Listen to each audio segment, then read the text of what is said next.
Hello everyone, I am Kritika welcoming you to my channel academic ज्ञान।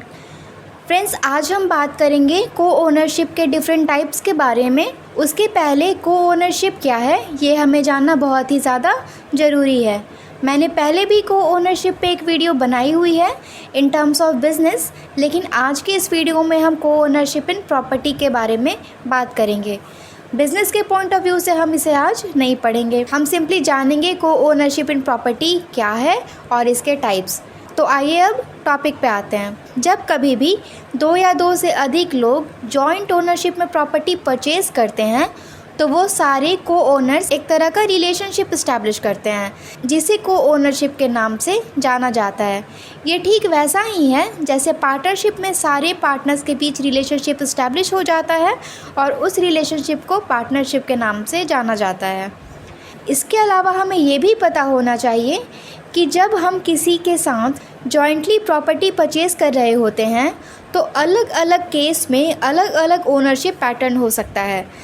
अगर हम अपने स्पाउस यानी हस्बैंड या वाइफ के साथ प्रॉपर्टी परचेज़ कर रहे हैं, जॉइंट ओनरशिप में आ रहे हैं, तो उसका अलग पैटर्न होगा।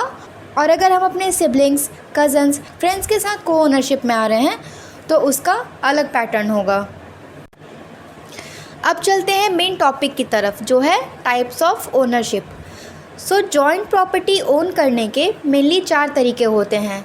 इन्हीं 4 को हम ओनरशिप के डिफरेंट टाइप्स भी कह सकते हैं, जो है tenancy in common, joint tenancy, tenancy in entirety and कोपार्शनरी।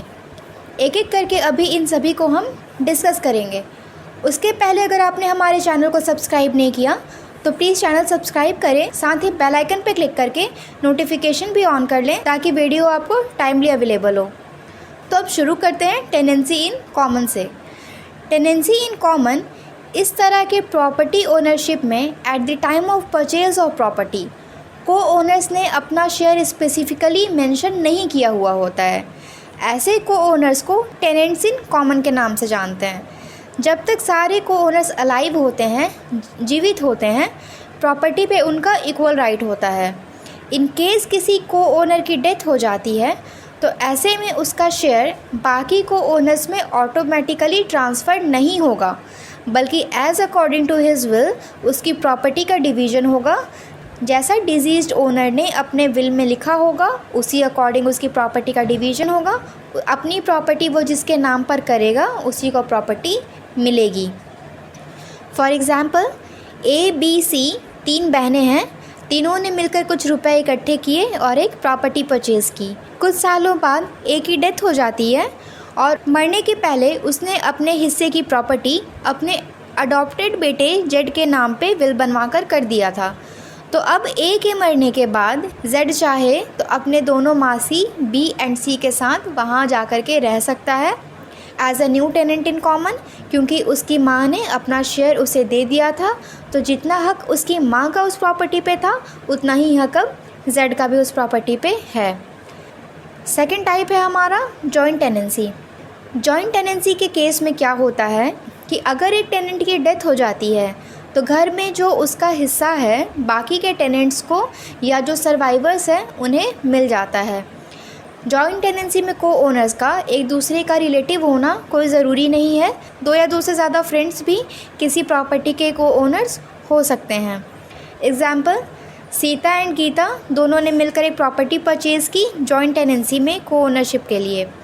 In case दोनों में से किसी एक की डेथ हो जाती है तो सर्वाइवल टेनेंट को पूरी प्रॉपर्टी ट्रांसफ़र हो जाएगी। डिजीज्ड को ओनर की प्रॉपर्टी भी पूरी तरीके से सर्वाइविंग को ओनर को मिल जाएगी। अब आते हैं तीसरे नंबर पे, जो है tenancy in entirety. Tenancy in entirety एक तरह का सिस्टम है जहां मैरिड कपल्स एक तरह के को ओनर्स होते हैं प्रॉपर्टी के। इन केस अगर हस्बैंड या वाइफ दोनों में से किसी एक की डेथ हो जाती है तो सर्वाइवल को पूरी प्रॉपर्टी ऑटोमेटिक ट्रांसफ़र हो जाएगी। इसके अलावा कोई एक पार्टनर दूसरे पार्टनर के कंसेंट के बिना प्रॉपर्टी में अपना इंटरेस्ट चेंज नहीं कर सकता है, प्रॉपर्टी किसी और को ट्रांसफ़र नहीं कर सकता है, ना ही बेच सकता है। हस्बैंड बिना वाइफ के कंसेंट के प्रॉपर्टी सेल नहीं कर सकता, ना ही अपना ओनरशिप किसी और को ट्रांसफ़र कर सकता है। टेनेंसी इन एंटायरिटी को ख़त्म करने के लिए डिवोर्समेंट, डेथ या म्यूचुअल एग्रीमेंट के ज़रिए ही ये ख़त्म हो सकता है। एग्ज़ाम्पल, राम और सीता ने शादी के बाद एक प्रॉपर्टी खरीदी। राम की यदि डेथ हो जाती है तो पूरी प्रॉपर्टी ऑटोमेटिक सीता को ट्रांसफ़र हो जाएगी। इसके अलावा यदि राम और सीता ने डिवोर्स लेने का डिसीज़न लिया तो डिवोर्स के बाद उनका टेनेंसी इन एंटायरिटी का जो को ओनरशिप है वो after divorce tenancy in common में तब्दील हो जाएगा।